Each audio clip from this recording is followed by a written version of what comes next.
that girl in Schindler's List really grew up. She shivers in the wind like the last leaf on a dying tree. He narrates in the scene like the last role in a dying film career. This title is so amazing it requires a trademark. Also, this is definitely our kind of movie, which means let's add a sin for no reason. Wow, Brittany Murphy, Michael Clark Duncan.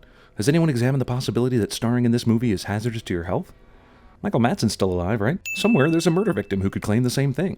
Probably from some other Robert Rodriguez. Just 1 hour to go. My last day on the job. Someone recorded Bruce Willis saying this in his dressing room and it made the final cut. And that backup that we're waiting on will just so happen to show up just late enough for Rourke to get back to his U.S. Senator daddy. I can't tell if this is exposition I need to know or exposition I can ignore, so I'm just gonna go with ignore for now. You're pushing 60, and you got a bum ticker. This guy looks pretty amazing for pushing 60, especially since the actor playing him was 50. We're all done here, Benny. Be with you in a minute, Lenny. These twin brothers have to remind themselves of their rhyming names when they talk to each other. Doctor said it'd be like this.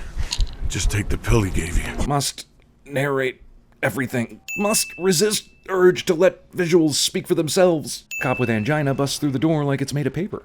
And I'd like to remind everyone that he would have had to build up some amazing momentum running up the stairs to break a door like this. Oh, okay then. Goodbye, physics. We'll see you after the film. You can't touch me, you piece of shit cop! Whoa, dude, you have a kidnapped child in your arms. Watch your mouth. Cartoon blood doesn't offend the Nancys at the MPAA.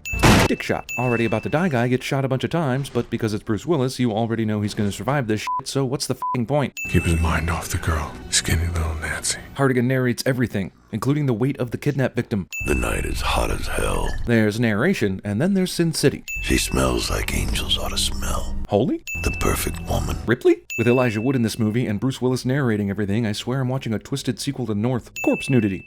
And I realize Goldie's dead. You'd have to check her pulse or notice those perfect breasts of hers aren't moving like they would if she was breathing. Okay, so when do I need to stop watching the breasts? Because I don't have a natural timer that goes off in my head concerning such things. No reason at all to play it quiet. That's exactly what Hartigan said a minute ago.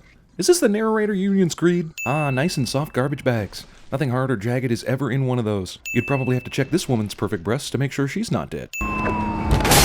You know, if you're gonna make a character who can survive this, then there's really no reason he should even be running from the cops. Discount Wilhelm. We interrupt this Sin City movie to bring you one of the underwater Mario levels. Carla Gugino's breasts are probably worth removing a sin for. Oh hell, maybe two. Carla Gugino's breasts while holding a gun, that's probably worth another couple subtractions. Carla Gugino, yeah, you know what? This movie's trying to distract me from my job. Intruder in your house. Get some clothes on already. She's a dyke, but God knows why. Dude, dyke is not the preferred nomenclature. Levy American, please. What the hell is this asshole jumping off a building for? Well, I'm gonna find that son of a bitch that killed you. Jeez, we've already been through this. Oh, so it's one of those PG-13 strip clubs. Wait, let me check the box real quick. This movie's rated R! Why am I in a PG-13 strip club when the movie's rated R? Also, stripper character does not perform a lap dance. Brittany Murphy is dead. Most people think Marv is crazy. Oh, really? Would it be possible for us to hear what most people in the bar are thinking right now, too? Does Marv look like the kind of guy who can easily be taken by two guys?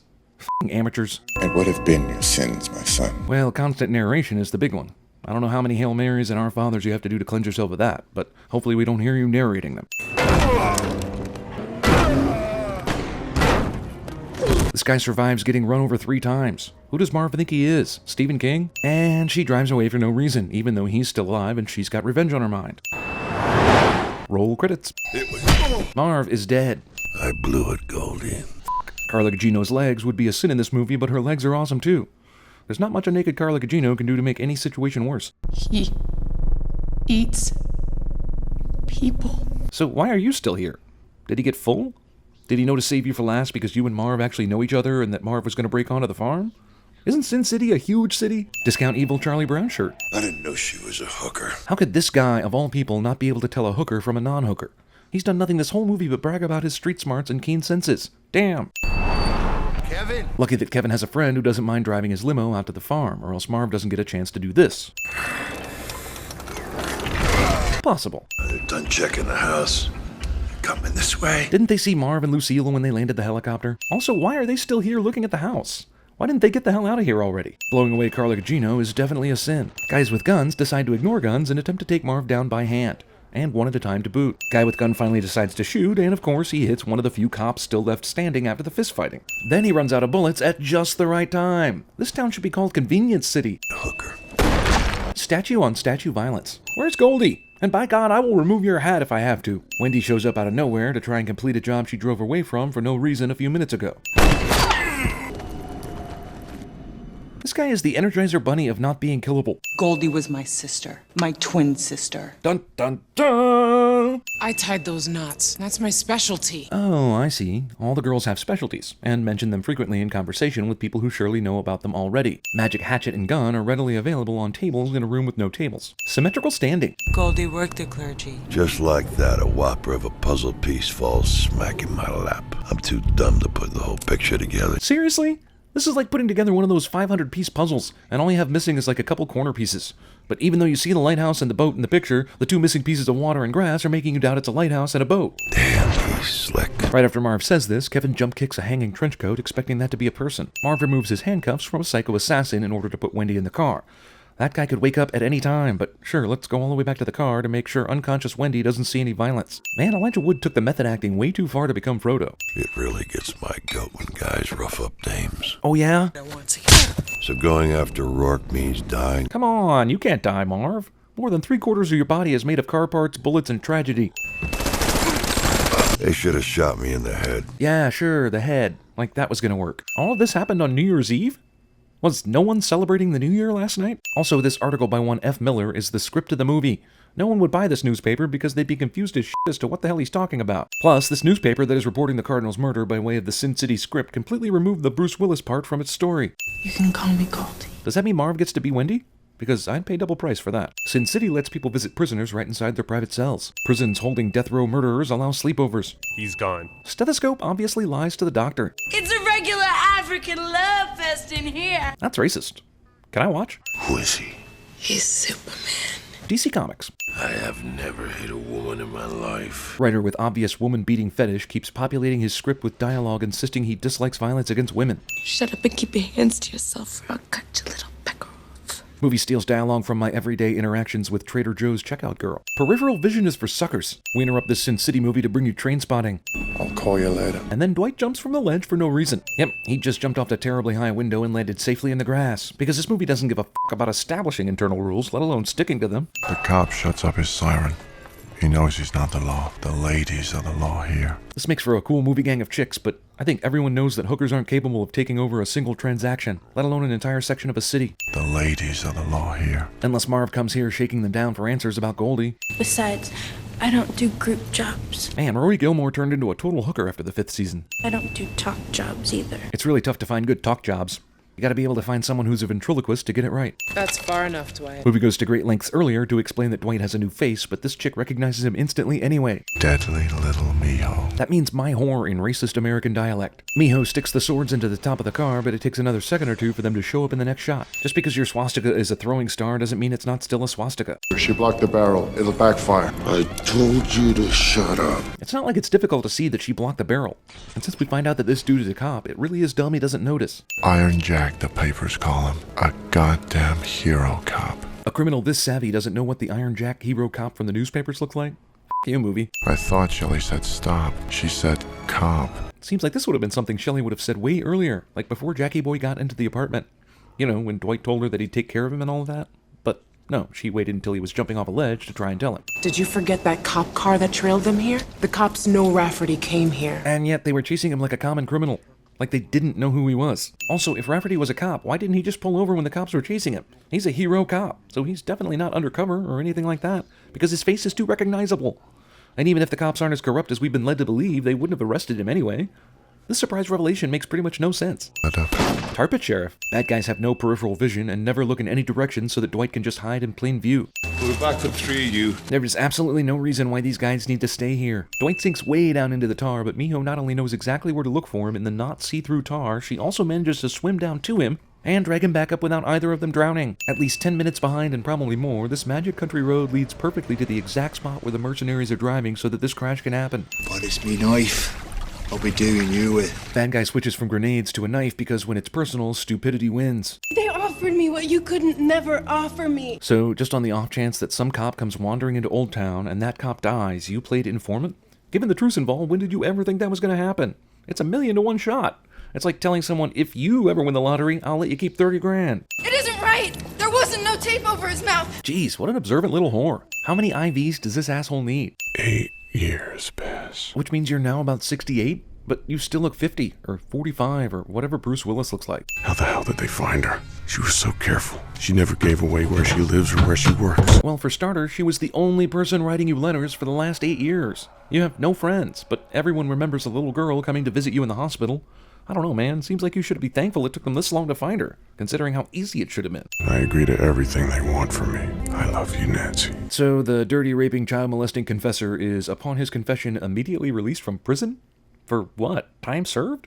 Even in a story completely devoid of physics and common sense, this makes no sense. Longtime veteran of the police force doesn't notice this car or the obviously yellow dude in it. She got remarried 4 years ago. She had 2 kids. Damn, how old was his wife?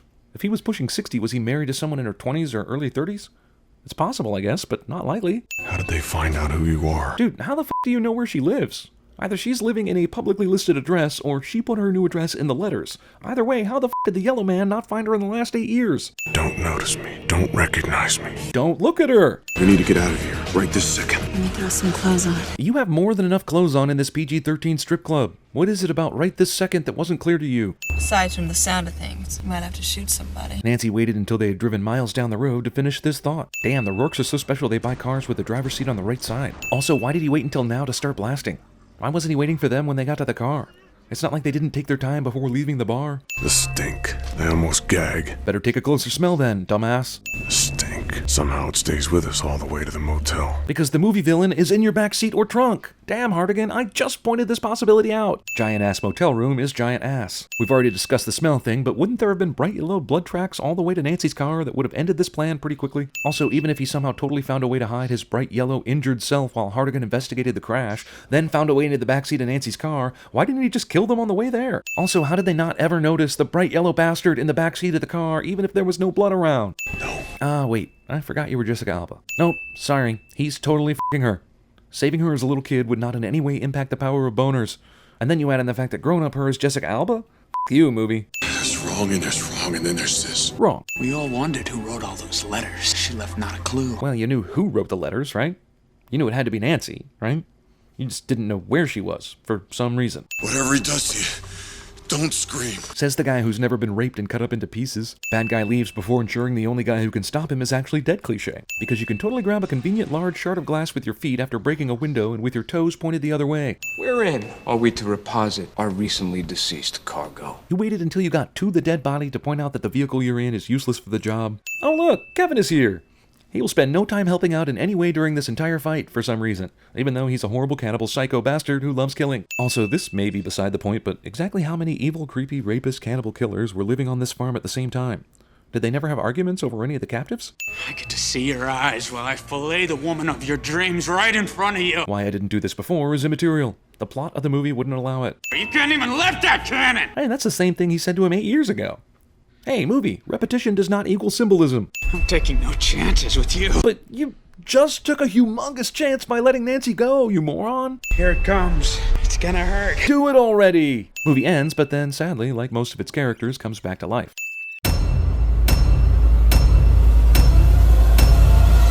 Oh yeah, you'll scream! You big fat ugly cow!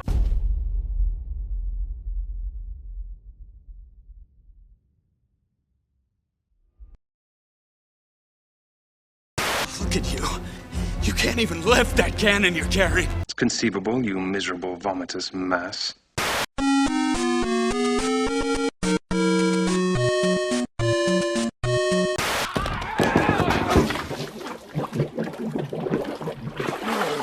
Where's the money, Lebowski? You want that money, Lebowski?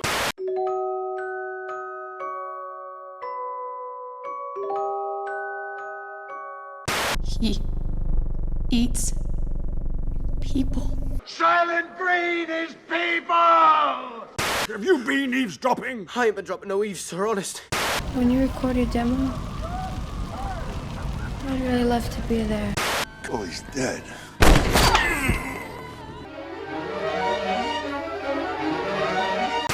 You, demon. You're an errand boy. Sent by grocery clerks. Joke had planned to be caught. He wanted me to lock him up in the MCU.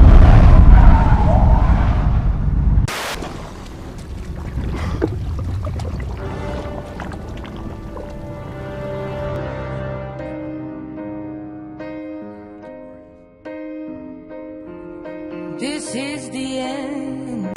Unstable types. For a man in your position, an opportunity not to volunteer could be a real mistake. I hope you were the groom. Ted Nugent called. He wants his shirt back. Next time you have a chance to kill someone, don't hesitate.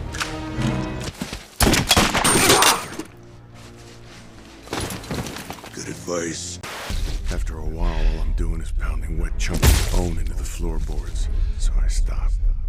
You grew up strong.